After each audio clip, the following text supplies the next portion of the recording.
बातमीपत्राच्या सुरुवातीलाच एक बातमी आहे महत्त्वाची। ठाकरे बंधूंची भाऊबीज बहीण जयजयवंती यांच्या निवासस्थानी पार पडते। पण या भाऊबीजेला उद्धव ठाकरे, राज ठाकरे दोघेही उपस्थित आहेत। उद्धव ठाकरे, रश्मी ठाकरे आणि आदित्य ठाकरे या भाऊबीजेसाठी दादर इथे उपस्थित झालेत। तर राज ठाकरे आणि अमित ठाकरे हे सुद्धा भाऊबीजेच्या निमित्ताने बहीण जयजयवंती यांच्या दादर येथील निवासस्थानी दाखल झालेत। त्याची काही दृश्य आपण बघतोय। आदित्य ठाकरे देखील भाऊबीजेला आलेले आहेत आणि दुसरीकडे आपण बघतोय की राज ठाकरे आणि त्यांच्या सोबत अमित ठाकरे देखील बहीण जयजयवंती यांच्या निवासस्थानी भाऊबीजेसाठी आलेले आहेत। सगळंच ठाकरे कुटुंब हे जयजयवंती यांच्या घरी एकत्र आल्याचं पाहायला मिळतंय। आपण बोलूयात आपल्या प्रतिनिधी प्रणाली कापसे यांच्याशी। प्रणाली, आज भाऊबीज आहे आणि भाऊबीजेच्या निमित्ताने संपूर्ण ठाकरे कुटुंब एकत्र आल्याचं दिसतंय, काय सांगाल?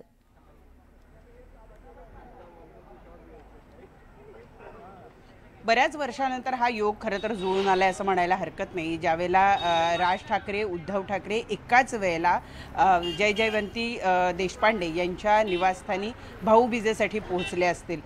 कित्येक वर्षात कदाचित असं झालेलं नसेल की दोन्ही भाऊ एकाच वेळेला एकाच ठिकाणी, विशेषतः बहिणीच्या घरी जाऊन भाऊबीजेसाठी गेलेले असतील आणि बहिणीबरोबर भाऊबीजेचा सण साजरा करत असतील। त्यामुळे कौटुंबिकदृष्ट्या ठाकरे कुटुंबियांसाठी आजचा दिवस अत्यंत महत्त्वाचा आहे। मुख्य म्हणजे आदित्य ठाकरे सुद्धा पोहोचलेले आहेत। अमित ठाकरे, उर्वशी ठाकरे सुद्धा या ठिकाणी आहे। त्यामुळे उर्वशी ठाकरे याच ठिकाणी आदित्य ठाकरे यांना ओवाळतात की पुन्हा शिवतीर्थ या ठिकाणी जाऊन आदित्य ठाकरे यांना ओवाळतात हे सुद्धा बघावं लागणार आहे। पण एकूणच जर कौटुंबिकदृष्ट्या बघितलं तर त्यांच्यासाठी आजचा दिवस अत्यंत महत्त्वाचा आहे, कारण बऱ्याच वर्षानंतर हा योग जुळून आलेला आहे, जेव्हा दोन्हीही बंधू एकाच ठिकाणी एकाच वेळेला बहिणीच्या घरी आहेत आणि भाऊबीजेचा सण साजरा करतायत।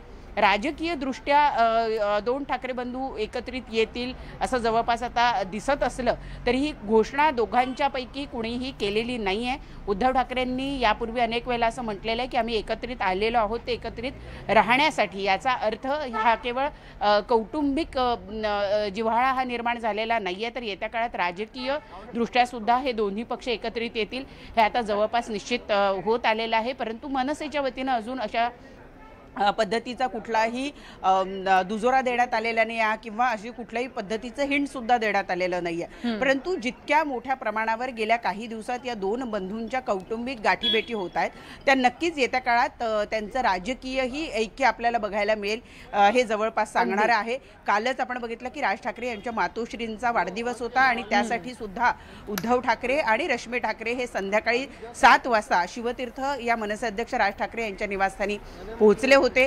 तिथं त्यांनी आपल्या मावशीला, काकीला शुभेच्छा दिल्या आणि त्यानंतर ते दोघे जण गेले होते। आज हा संपूर्ण जो सोहळा आहे हा शिवतीर्थ ऐवजी मनसे अध्यक्ष राज ठाकरे यांची बहीण जयवंती देशपांडे जे आहेत त्यांच्या घरी, अगदी खरं तर 100 फुटाच्या अंतरावरच त्यांचं घर आहे, त्या ठिकाणी आज हा संपूर्ण कौटुंबिक सोहळा किंवा भाऊबीजेचा सण हा साजरा केला जातोय। जेव्हा पहिली पिढी, दुसरी पिढी अशी एकत्रितरित्या हा भाऊबीजेचा सण आपल्याला साजरा करताना बघायला मिळणार आहे। राजकीय दृष्ट्या सुद्धा हे दोन ठाकरे जितके महत्त्वाचे आहे तितके कौटुंबिक दृष्ट्या सुद्धा गेल्या काही वर्षांमध्ये त्यांचा जो दुरावा निर्माण झालेला होता त्यानंतर अशा पद्धतीचा जो एकोपा निर्माण होतोय, सणासुदीला दोन्ही भाऊ एकत्रित दिसतायत आपल्याला।